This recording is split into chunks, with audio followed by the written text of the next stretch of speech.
On to the next segment, desperate times for desperate players and the waiver wire pickups, which there should be quite a few because there was a lot of injuries this week. You want to go ahead and start us off, David? Where do you want to start? Quarterbacks, if there are any. Right. If you want to say anything there. My number one quarterback. It really depends on the makeup of your team. What you need. If you're streaming and you're in a good position and you can take some low point totals from your quarterback because you know you're going to make the playoffs and then you want to make a stronger push then. I really like Jimmy G. I actually picked him up in the league that I'm super quarterback needy because I was doing well in the standings and I can afford a loss or two. But over the next 2 weeks, I actually really like Jared Goff. 47%. That offense is absolutely rolling. They're going to be at home against Jacksonville and Minnesota over the next 2 weeks, and I think he's going to have some fun. I will leave my second waiver quarterback for Sydney to talk about. Well, we have a question from the audience. I'm going to jump the gun because I'm sure someone's going to talk about this already, but I like to ruin everything. Would you take all those guys over like Deshaun Watson? So my second guy is Deshaun Watson, who I would take. And I mentioned him because he is available in the league we play on. So it says he's rostered in 59% of leagues. It's a little bit above the average of 50, but I think he's definitely viable as a pickup for sure. I don't even mind starting. If he had anybody else in the league, I think, okay, aside from like maybe two other teams, any other matchup besides the Houston Texans, I would say wait a week to see who he is. But I do think he is very viable to start this week just because it's Houston. Like if it was any other team, aside from maybe like the Bears and the Lions. I'm real worried about that. A year and a half. It's been a year and a half. In the short term, I'm actually very hesitant to start him. I would much rather go with a Jimmy G, Jared Goff, Kenny Pickett, and wait and see what kind of shape he's in. However, it is Houston. But to your argument, it's Houston. I think Houston is going to be just as mad at him as he is at them. And I think that this. What are the odds he gets to come back this game? I didn't even think about that. Bro, they've been talking about that since they made the suspension. I didn't even think about that. So much. I'm not a Deshaun Watson fan, but I am trying to pick him up in the league because my quarterback is Aaron Rodgers, and F that guy. Yeah. The problem with that argument, David, is the talent level between the two teams. One is vastly better, and it's really not close. Houston almost beat Philly. Like they gave them a good run, and then Philly pulled away at the end. They got up for that game, playing the undefeated team. Like it, I can definitely see the organization. Jeff Saturday took over the single worst offense in the league at that point. And that team got up. They pulled it together. It happens in sports. That's all I'm saying. I do not think that Houston is a talented defense. I do think that everybody in that organization could very well be pissed off at Deshaun Watson enough to make a game of it. And him being as rusty as he very well could be after a year and a half of not being on the field, this might not go his way. So I get where you're coming from, Sid, but I would definitely stay away from it this week. I do think that he has an opportunity to put up some very decent numbers going forward. I would not mind having him. The league, I needed a quarterback. He was not available. So I would not mind having him for the playoffs over there.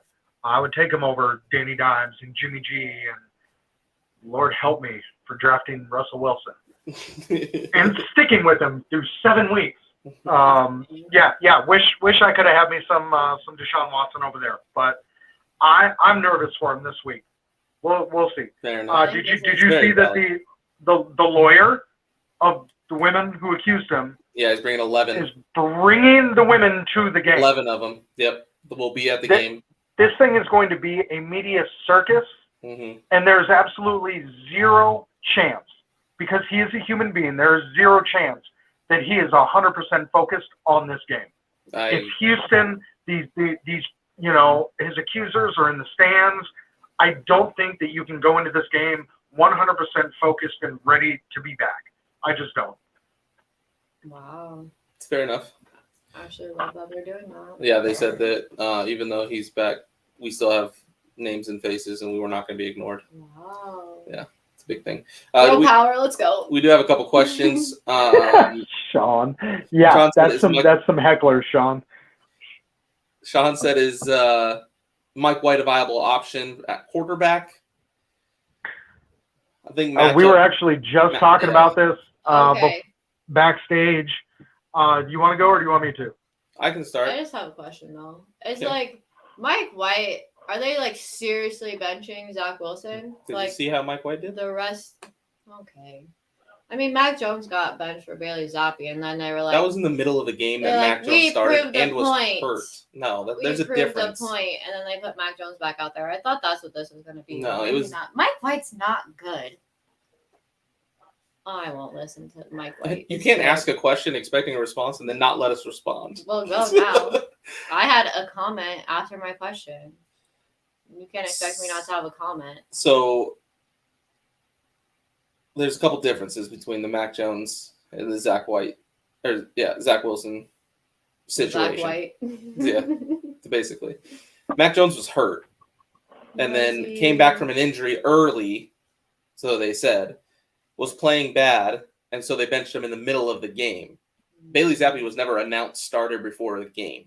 Oh, okay. Mike White was announced starter before the game because of poor play from Zach Wilson after being healthy, no injuries. That's the big difference there. They didn't. I don't think they spite benched Mac, Yeah. whereas they did. And then Mike White has balled out against bad defenses before. So to my answer to the question is, Mike White is viable against bad defenses because I do think he's a talented quarterback when he has a favorable matchup. He's proven it more than once, but I would avoid it if he's going against anybody that's got a decent defense. There's a lot of talent on the Jets offense, so I'm okay starting him against a bad defense. He can make the throws. Okay, so obviously we have Jets 2 more offense weeks. I more can't weeks stand before it. most. I'm sorry. Go ahead. I just can't stand the Jets offense because they never know who they're gonna pick to be good or bench. True. It's Or a get hurt. dysfunctional organization. Yeah. So we have 2 more weeks of regular season play. Then we have the fantasy playoffs. For the next 2 weeks, Mike White will be at Minnesota and at Buffalo. I'm taking a hard pass both weeks. If you wanted him for the fantasy playoffs, he's at home against Detroit and Jacksonville, and then goes to Seattle, where they will eat him alive. So, I mean, there's two weeks in there that he could be a viable option. However, we saw Mike White do this last year. I do not trust it. We see it a lot where there's a quarterback change for whatever reason, injury, poor play, whatever. The next quarterback comes in, and then they have some success in the short term because other teams do not have as much game film and as much material to prepare for that quarterback. There is a decent amount of film on Mike White from last year. He started out really hot. Everybody was talking about him, and then he absolutely face-planted. I very much see that happening again here. I do not think that the Jets believe in Mike White as much as they want to punish Zach Wilson for being a snotty little entitled. How that kid can sit in a press conference and say that he did not let the defense down? Grow up, own your mistakes, acknowledge how incredibly good your defense is, and thank them for keeping you in the game, even though you couldn't get it done. No, I do not like Zach Wilson's chances of being a successful quarterback for the Jets in the future.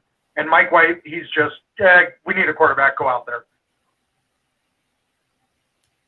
And then the next question is Jets, Colts, any players on there that I should look out for?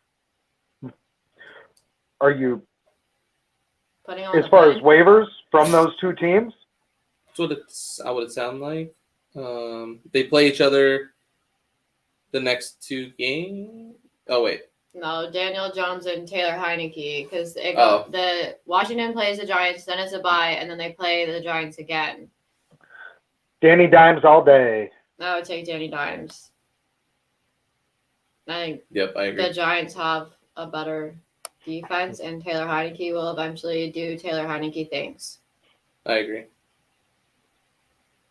Yep. Because this is what Taylor Heineke does. He gets you all pumped up. You beat some good, who you think are good teams, and then he just lets you down. I actually went back and watched a little bit of the OG Let's Talk Football show from last night with Sean Spencer and Janae Struther. And Sean is even admitting that Taylor Heineke is not the guy.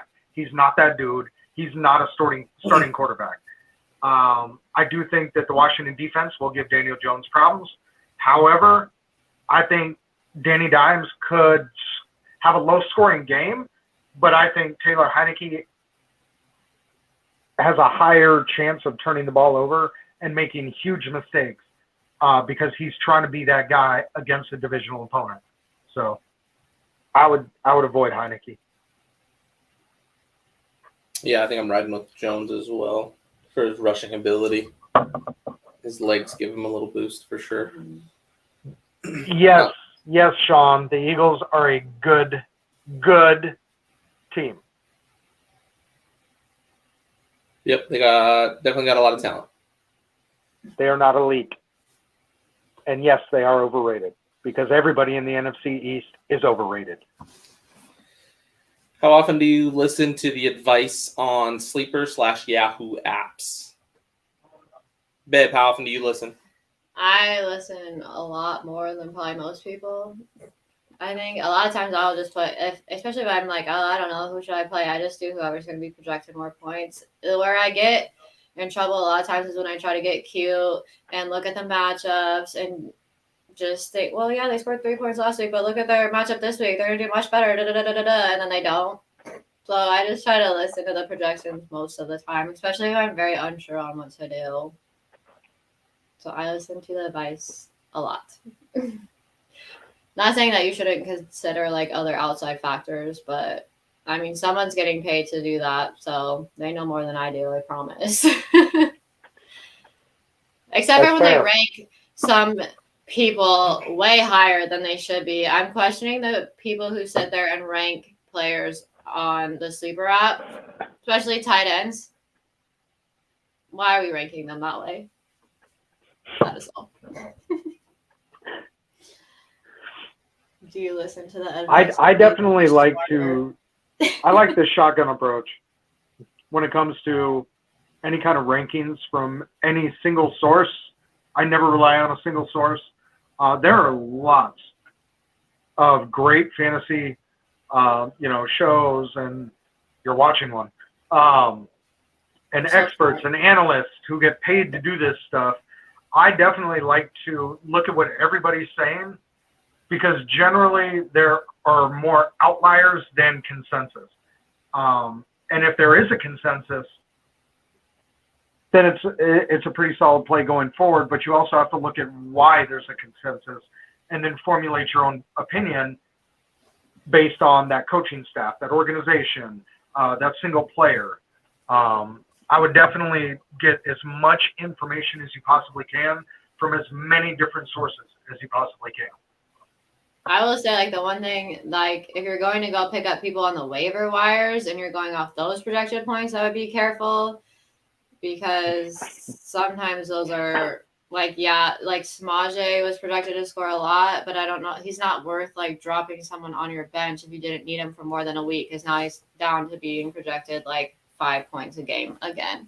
So sometimes when I go on the waivers, I'm like, geez, I'm not going to pick this guy up. I don't care that he's projected that much. He's not that good, at least for like long term, maybe for like 1 week. But or if someone has a really, really good week, they all of a sudden jump up the waivers. But I would more look at what are they consistently doing. Like if you pull up their game log and see how many points they've scored a game instead of just looking at what they're projected for that week. Because a lot of those, especially like running backs, have like one good game. They shoot all the way to the top of the waiver, and it's like, they're not that good. So that's the only time I look at I don't really look at projections too much.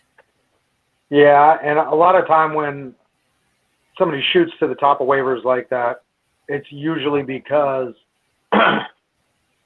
we all drafted at the beginning of the season. Players get hurt. Mm-hmm. Players underperform, overperform. So being able to snag those players mid-season is generally what's going to win and or lose leagues. And yes, I agree. I think people get way overhyped on a lot of these guys. So use your best judgment.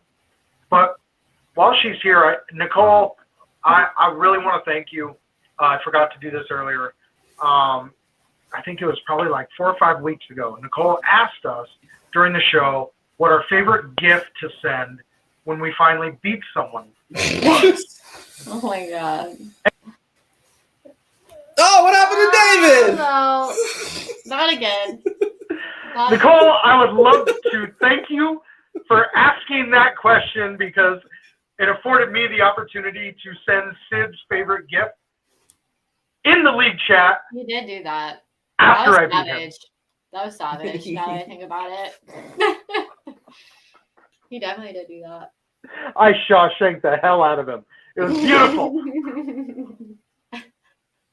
That was hilarious. Anyway, I'm so sorry. Proceed. Ooh, juicy question. If you could draft coordinators, who would you draft? Not Kellen Moore. Kellen Moore, Canada, Cliff. Just kidding. Those will be on my do not draft list. The Fire Elmo was my favorite one.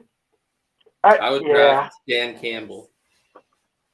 Since nobody Campbell? said it, I got dibs on first. Who'd you take? Dan Campbell. Or not Dan Campbell. Dan Quinn. I said the wrong last name. Oh, as Dan far as Quinn. coordinators? Yeah. Yeah, no, that's a really good choice. Offensive coordinators. I'm taking Dan. She did Quinn. say offense or You can't defense. I already said it. I'm taking. No, I'm taking Dan. Too late.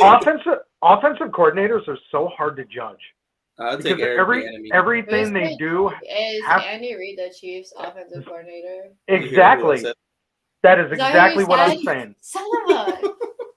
I'm taking Brian Dable. Yep. 100% agree. Ken Oh Dorsey. my god, you really took.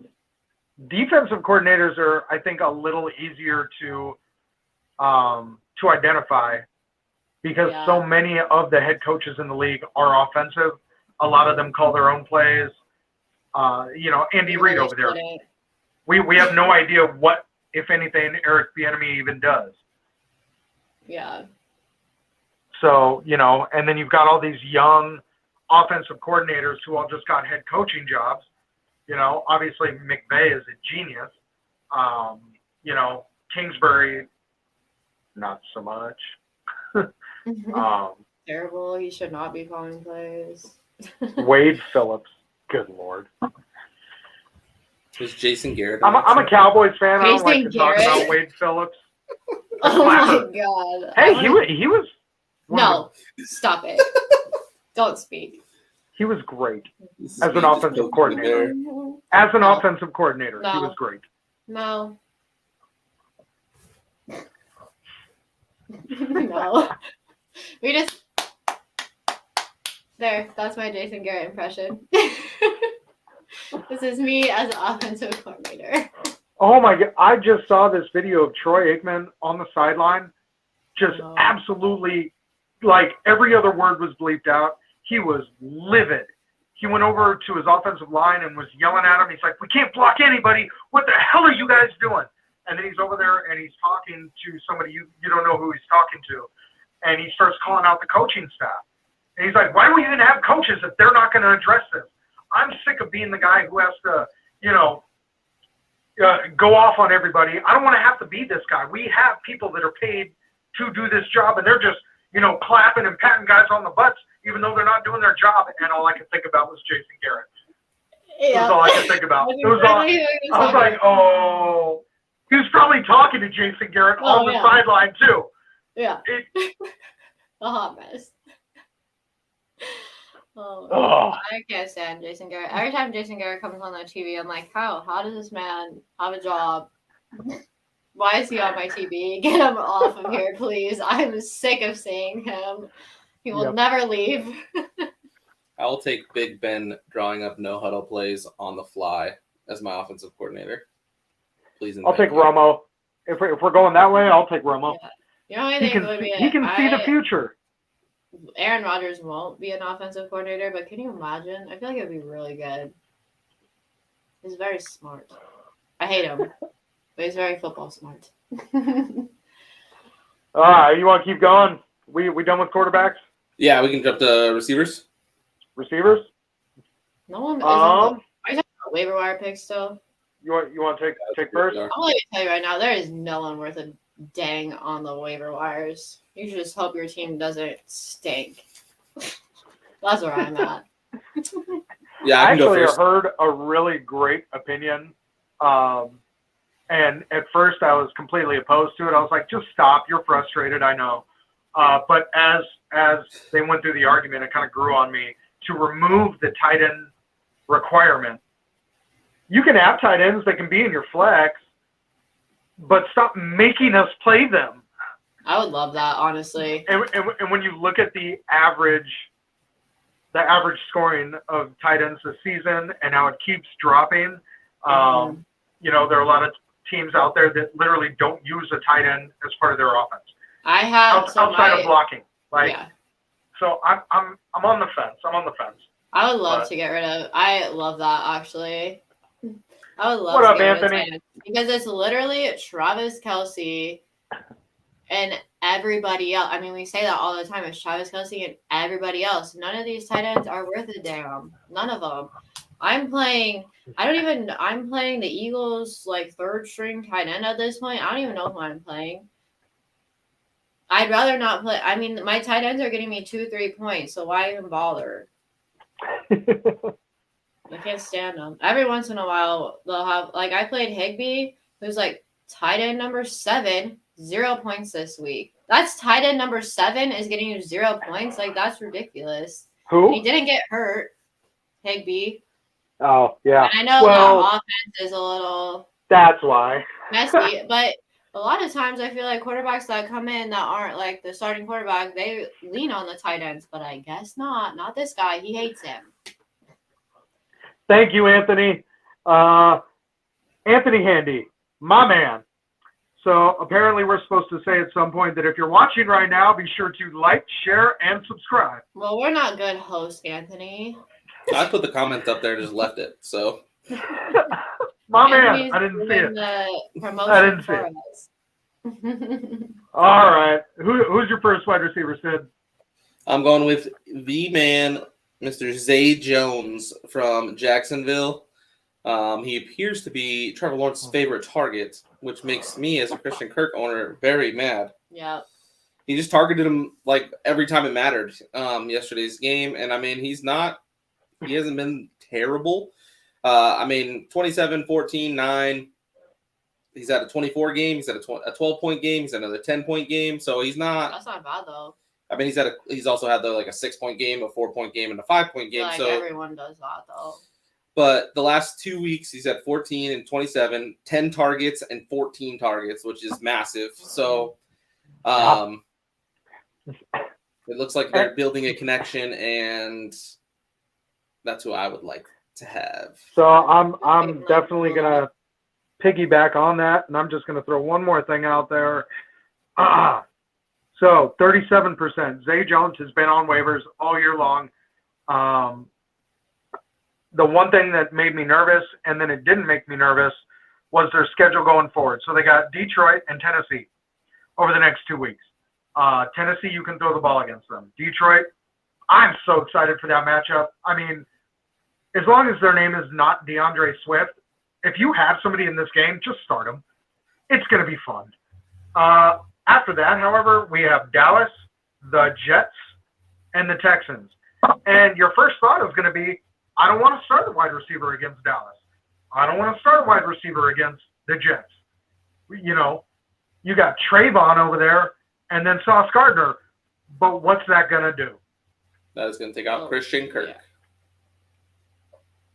I think Zay Jones is about to absolutely just light up the wide receiver market. I'm sad because I don't have him anywhere. He was out there all year just staring at you.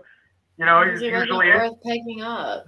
He was always in like the top 10 waiver wide receivers available, and you're like, yeah, but I don't want him. Pass by him all year, and he might really finish this year strong. So Sid and I are 100% in agreement on that one. Yep. After Zay Jones,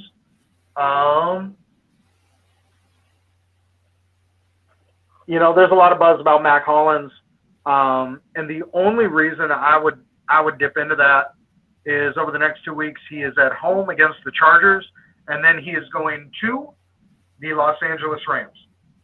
And I do think that he will get some work in there. He's only 30% owned. I hate that team. But my number two behind Zay Jones is, I'm torn on this, but I'm gonna go with Van Jefferson. And I know what you're thinking. Same reason you know Higbee face planted for you. That entire team is packing it in. Aaron Donald just faked an ankle injury because he's like, the hell am I going to be out here for if none of you are? I should have retired. But he's like, no, okay, let's all go on vacation. Yeah, that organization is packing it in. But they do have some young players that I think need to prove themselves to the team going forward. So even if the organization itself is not going to be trying to do much of anything, and they're not going to be competitive, I think there are some pieces on that offense that need to prove themselves going forward, and those guys are kind of intriguing to me. Matthew Stafford coming back and or not coming back will have a huge impact on that. But Van Jefferson, I think, after the injury, really needing to solidify his role as the number 2 behind Cooper Kupp for next year, I can see Van Jefferson being a solid streamer over the next couple weeks. They're going to Seattle this week, so I definitely would not start him this week. But then they will be at home against the Raiders. Does Seattle have like a defense that I'm missing out on? Really good. Yeah, cornerbacks. They have 2 rookie cornerbacks that are falling out. I don't pay attention to them. I don't like them. I don't feel like. No, I just don't pay attention to them, I guess. The only other one I have is Richie James from the Giants. Not that he's like a great receiver or even has like a great schedule coming up. They play Washington the next couple weeks, and Washington's not the best against the pass, but they're not the worst either. The only thing about him is they don't really have much in New York. And so like he's going to get the ball strictly because there's nobody else there. Daniel Dimes looks for him in the end zone, it appears, or at least in the red zone.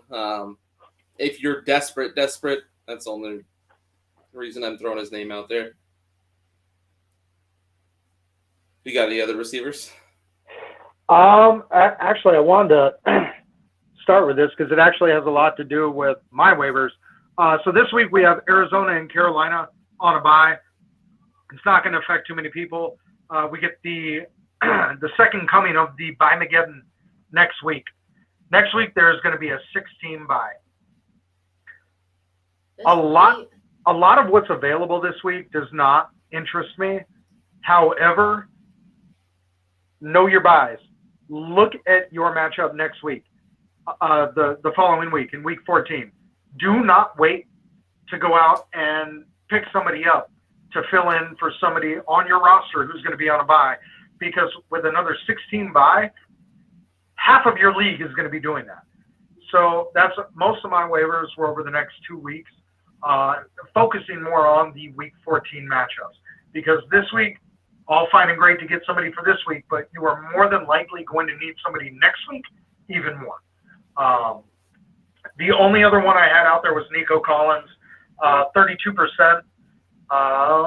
His playoff schedule is Kansas City, Tennessee, and Jacksonville.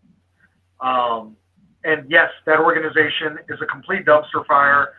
They just went from, General Mills and Kyle Allen now. Mm-hmm. But he is what they have. And they do have a pretty weak schedule through the playoffs. So he is a viable option. That's all I got for wide receivers, though. Fair enough. Any wide receivers there? You said no, there's nobody. They stink. Running backs? Traylon Burks is available in the league. I might grab him, but. Yeah. I'm actually real happy that he wasn't the only reason that I beat Sid this week. I would have been so mad. I was real happy he wasn't either, because I would have been so mad. Yeah, I was like, thank God we can just avoid that whole argument right there. I did pick up Traylon Burks in the Let's Talk Football League. I started Traylon Burks in the Let's Talk Football League against Sydney. And if anybody saw that 70-plus yard touchdown, oh, wait, it wasn't a touchdown, run from Derrick Henry, who fumbled the ball on the 1 yard line and and Burks fell on it. You got free 6 points for that, so. Yeah, but I beat you by more than that. So. You did. Derrick Henry lost barely, but 2 bets because of that. I'm torn on this one too, but I'm going to say that my number one this week for running backs is going to be Kyren Williams. Talked about him a few times. Obviously, the running back room in LA is Sean McVay likes playing with people's feelings. Most of all, he likes playing with the feelings of his running backs. He hates all of them, but apparently he loves Kyren Williams. Obviously, they packed it in. Their offensive line cannot block anything. Your number one quarterback, your number one wide receiver are both going to be gone for the rest of the year, most likely. He is somebody who's going to be playing for his future with that team. And while Van Jefferson is going to be relying on, who is it? Bryce. Help me out, Sid. The quarterback for the Rams? Or Rams, the Bryce Perkins. Perkins, thank you. Kyren Williams is not going to be depending on him. That's more of a one-man show where he's going to be going out trying to show the coaching staff what he's made of for the rest of the year to try and be their number one running back for the future. So if you can go and get him, I very much like that pickup. He goes to Seattle. I'm sorry, he's at home against Seattle and then at home against the Raiders. And I think he'll have a couple decent weeks. I'll just start at the top of mine. Zonovan Knight. Oh, I was literally just gonna ask about him because my brother had Elijah Mitchell, and then he was trying to ask me like who should I get, and we were talking about him and Kyren Williams. So it's funny that those are the two. That's why I was torn. I just really wanted to say his name because he's got a cool last name. All right. Zonovan Knight. With the healthy scratch of James Robinson, and the fact that the Jets don't think Michael Carter's the guy for obvious reasons, drafting Breece Hall in the second round, trading for James Robinson. So they're obviously trying to also paying find help. He didn't look terrible in his basically debut. So I don't mind him going forward. Do you want me to give you another one, or do you want one more? Or do you want to go? I got a couple actually. Would you take him over? See, I would, yeah, personally. Over Kyren Williams? I'm not a fan of Kyren Williams. I'm not a huge fan of Kyren Williams either, just because Akers is there too, and they don't sometimes they decide to like him, and then other times they decide to hate him, and it's where that I feel like it's just him at this point. I don't know. The Jets are weird too. If Michael Carter doesn't play, I agree. I think Zonovan Knight will probably have the bigger week. The other thing that I really loved when I went and looked at Knight was that he split his points between rushing and passing. So he's going to be involved in the passing game, and that definitely gives him the edge over Kyron Williams because the Rams are not going to have a very successful passing attack at any level. But I do think that's dependent on Michael Carter, whereas Kyron, I think, has the clearer path to more opportunities. So that's my take on that. You can go again though. Watch Najee because if he's out, Benny Snell looked 3 for good. 3. Benny Snell looks very good running the football. I mean, is that like a sustainable thing? I think so. Because he didn't look good previous. It He's doesn't had matter. flashes. And I I don't agree, think it it doesn't matters. matter. I'm just saying, sorry. I don't think it matters who starts a running back. Pittsburgh is going to run the ball. But Benny Snell stinks. He didn't look bad against him. He looked real good last night It's fine. against a good defense. So, yeesh. Have you watched But him any more again- time in your life? No, as a Steelers fan, I've never watched Benny Snell. Yes, he's had flashes before. He's also had rough patches. Yeah. But last year, offensive line was much worse than this year's and offensive is line. Warren out for like a while, or is like he gonna come back in like a week? Or... Warren won't be the full-time starter if Najee's out. I think Benny Snell gets it over Warren. If If Najee does not, even playing when Najee was playing, He it was was. He was Najee third and string. Warren, wasn't it? yeah, and Benny was behind Warren, but they're both So now you injured think Benny just jumps? Oh, because because they're Warren's both injured. Okay. Yeah, I would Yeah. think Benny gets the bulk of the work I don't Okay, know so- how serious Warren's injury is. I guess I don't really just because of know. injury. I love Warren. I think he's played great when he's had the opportunity. I'm just worried about his injury, and he's a little guy. Mhm. Little guys don't bounce back quick from injuries, or they have to be 100% healthy before they come back, usually, just because they're little. so I was going to say, so if Najee does not play and both Warren and Snell play, you would take Snell. I would start Snell over Warren At least Okay. this week. And This week if coming up. If Najee does come back, would I you don't even start anybody bother? except Najee. Would you even bother with a roster spot holding the other two? No, because Najee's never missed a game in his career. He hasn't missed a game due to injury yet. I wish So he if- had missed it. Well, Najee owners wish that he would have missed a few games this year. Sure, for sure, but he Might as hasn't. well So not. I'm not gonna assume that he's gonna get hurt or Yeah. come out or give up touches. If he's gonna play, I think he's gonna play. Okay. In my opinion, So if Najee plays this week, you wouldn't even bother rostering the other two. unless I'm a Najee owner, unless I have Najee, I wouldn't. If I have Najee or I have an empty spot, I wouldn't mind just stashing Benny just to see. And if you're a Najee owner, you would take Benny over Jalen Warren. Yes, right now. Okay. Yeah. I think it's like a Mixon situation. Like if Mixon was gonna play, I never would have picked up Samaje, but since Mixon was out, I picked him up. But then I immediately like dropped him again. Like I'm not gonna do that again. So Right. I like it. You wish, but he didn't. Sean said, "I wish Najee would have missed the fantasy championship game last year." Still Oh, salty. man. You got any more? I got a couple more I wanted to mention. Just two. Michael Hasty, if ATN can't go, and then as a CMC owner, I'll let you talk about that one. Yeah, JaMychal Hasty, I agree. Is Etienne gonna be out? I don't think he's gonna be out. I was gonna say I Okay. don't think ETN's gonna miss any time though, so I wouldn't bank on JaMychal Hasty.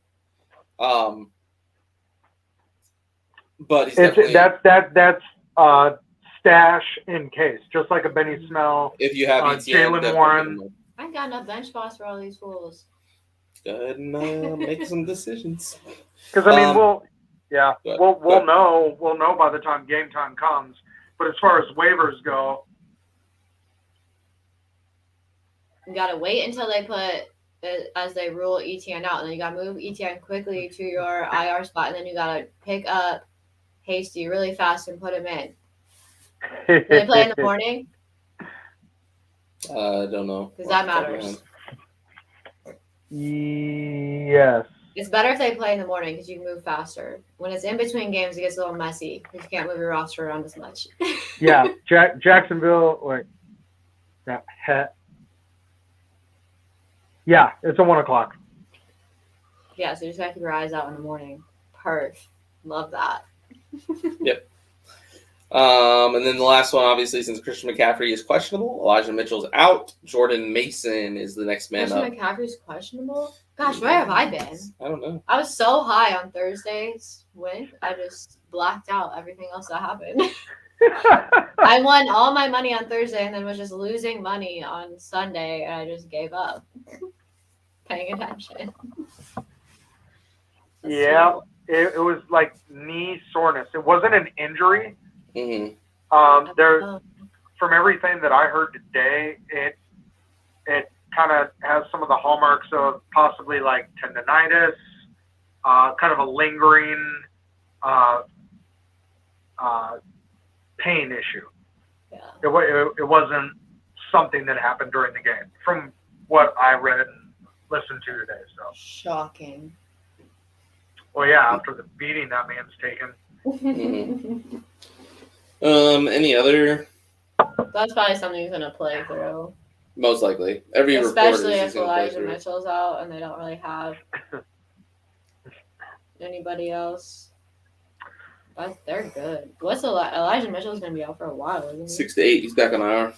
He's done. He's done for the fantasy season. That's Mhm. well, I mean, how many weeks are left? 2 regular, 3 fantasy. You say he won't be back even for unless they make a deep run in the playoffs. That's too bad. And obviously, if they're saying that Mixon's expected to clear the protocol, but if he does not, they got Kansas City this week, and P. Ryan is definitely top of this list if for some reason Mixon does not clear the protocol. So if you already had him, maybe hold on to him unless you need the roster spot. But they Sean are has. saying they. Oh, good. I was saying they expect him back. You should have just drafted the Cowboys defense because that is a much more viable option, Sean. It's not the question he asked, but Stop should jumping have the sheets, Sean. We're going to tight ends next, and then defenses after that. okay. I'm making every league I do next year non-tight end. David took away my special teams and my kicker. So you're gonna do exactly what you hate David for. Yep. Take away tight ends because I hate them. So you want to create a league with no tight ends, David no could kickers, better make no a league, defense? So can I. No, I'm going to have a kicker and a defense. You calm down. Did you know that in the Jury World League, the highest scoring players every week are kickers? Really? Yeah. They get 100 points for a made field goal. Nice. You just can't roster them. Yeah. That's so stupid. I'm going to start telling you what kicker I pick and how many points they should have got and make you go in and commish and change my points so I can let me start a kicker in my tight end slot. You got any tight ends? I desperately Obviously. Oh, does Ash have any? I played the Browns' second string tight end this week because I have nobody ever since Zach Ertz got hurt. It's been nothing but pain. I don't know who to play anymore. I think I got Bob Tonyan. I'm just gonna hope that works for me. I don't know. I give up. So I can pick up a kicker in Jerry World. I just can't start him. No! I'm gonna drop everyone and just pick up kickers. I'm just kidding. That's the league I'm doing the best in, and I hate that league. But here we are. He has the Dallas defense. See, he's talking crap for nothing. I don't know Washington's defense. They play the Eagles no, because you guys are going on a bye next week. If you want them for more than a week. Washington. Mm-hmm. I think it's just a streaming option, right? That's for this They week. play the Giants. Yeah, Giants. I think they're a viable option for sure. The Giants' offense is not very talented. I have don't know three if you were asking me, defenses. Three defenses that I really, really like this week, and Washington is one of them, Sean. I actually picked Washington up in the Let's Talk Football League this week, and they helped me to beat Sydney. I might be keeping them for this next week, depending on who else is out there. But, I mean, the other two, obviously, one of the more successful trends this year was to just stream the defense playing Houston. Well, folks, we have a new one, and that is streaming whatever defense happens to be playing the Los Angeles Rams. So you got Seattle at the Rams, and you got Cleveland at Houston. I think both of those defenses should have a decent day. I like Seattle on this list at the top because I think their potential for turnovers with second, third, and fourth stringers at, half the offensive positions for the Rams, I think they have a very high chance of sacks, interceptions, fumbles, touchdowns, and that's how you're going to score points with a defense. So I like the Seahawks. They are rostered. I looked at it earlier. I think it was single digits. But yes, Washington would be number 3 on my list, Sean. I would switch out number 3, the Washington, for the Packers defense. They play. I'm nervous about that, and the only reason it's Chicago, it's the Bears. The only reason they were not on my list, Sid actually told me right before the show that apparently Aaron Rodgers, all of his tests came back clean, and he's good to go. Mm-hmm. Okay, if Aaron Rodgers did not play in that game, I did not want their defense. That was the only reason. So that's a very good call, Sid. And he informed me before the show. Any fun tight ends to pick up? Only one. Foster Moreau's still available out there, but I think that's iffy. It's very iffy. There are other weapons in that offense. However, his snap percentage, I think he's played every single offensive snap for like 2 games. So he's on the field. He's an every down tight end. Like most tight ends, he's going to be touchdown dependent. If he's out there and you need a tight end, go for it. I don't hate that at all. But if you're looking ahead, we were actually talking about this, I think, last week when we were all watching the games.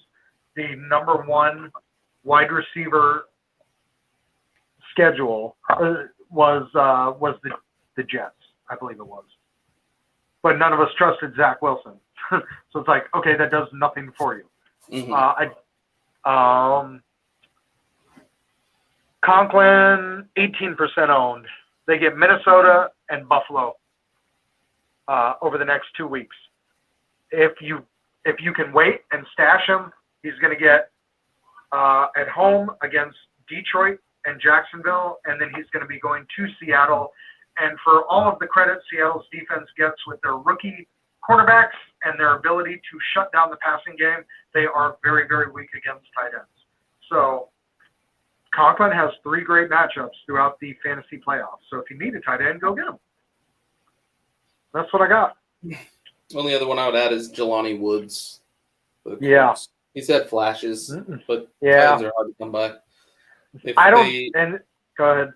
I was going to say, if he finally had his rookie breakout game, and now he's going to be like somebody that Matt Ryan looks for, he's definitely an option. He's like 6'7", so. And every pass in that second half seemed like it was going to a tight end. I needed Michael Pittman to score to beat you. Mm-hmm. And he just kept throwing to the tight ends. Mm-hmm. And Paris Campbell was a complete no-show. So do you think that is a transition the offense is making now under the Jeff Saturday regime, wherein we've already seen it. Matt Ryan back under center, targeting your number one wide receiver more than anybody, and running the damn football because you have one of the most talented running backs in the league. Mm-hmm. It seems like Jeff Saturday just brought the KISS method. Keep it simple, stupid. Like nobody understood what the Colts were doing all year, and Jeff Saturday walks in and he's like, "Okay, we've all been doing this our whole lives, so let's go back to basics." So, do you think Paris Campbell takes a dive in favor of tight end targets? It's tough. I just don't trust really much on that offense outside of Pittman and Jonathan Taylor. I guess the next person I would trust is probably the tight end. But the problem is it might be Mo Alley Cox next week. Yeah, exactly. So I just threw his name out there because he had a great week. And he's a rookie. So if this was his breakout game and he goes off next week, I wanted to be like, I said that. No, and I like it. You actually talked about him a couple weeks back, and I'm very so. What do you think? At this point, I'm selling everything in that offense except for, like you said, Taylor and Pittman. But you would go with Woods as your number 3, and maybe just kind of let go of the Paris Campbell idea.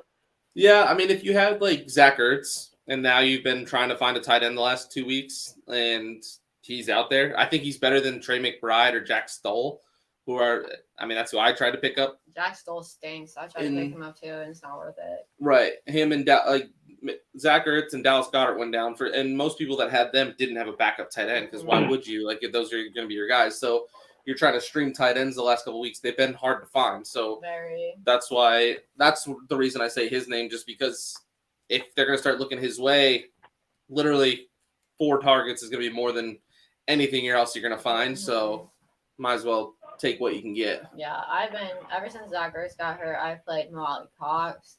I've played Bryant. I have Jack Stoll. It's rough. So anyone you can find that's going to touch the ball, take it. Yeah, tight end is rough, man. Mm-hmm. I want to go 20%. Isaiah Likely is at 20%. Baltimore was another one of those teams, like the Jets, who had a very favorable schedule going forward for pass catchers. So if you're in that area where you need a tight end, he's out. He was out this last week. And Oliver had a great game. I'm looking at it right now because honestly, I skipped over it. But you're making a great point if you are in that that tight end market because you had one of these guys and didn't have a backup. Likely is talented, and Andrews has not looked the same since the initial injury. Him or Lamar? What's up? I said him or Lamar. Considering Mark Andrews dropped a touchdown in his hands, I'm going to go with Mark Andrews. And I think it was 2. I think it was 2. There's actually a guy out there that I like to listen to on Tuesdays, and he literally goes through every unrealized scoring passing play from the week. And I believe that Lamar Jackson's pass catchers dropped 2 touchdowns this week. Much like George Pickens. So did Deontay Johnson. So Kenny Pickett had 2. The Deontay one wasn't that bad. Pickens, it hit him in the hands. Pickens, as he was getting lit up, Sure, in but the air, Pickens was getting one set up. hand. Overthrown. One was one-handed, overthrown. One I would was say I hit his hands. As the Sure. defenders lighten them up. Sure, but hit his hands. I love- I'd take 2 hands on the ball versus 1. yeah, that was over. I think that one was overthrown, wasn't it? And honestly, I'll bet you if you switched them, they both would have caught the pass because Pickens would have gone up. I mean, no defender's knocking the ball out when Pickens gets 2 hands going straight up. Like, he would have caught that one. I feel like he got a little too cute and tried to one-hand it back to himself.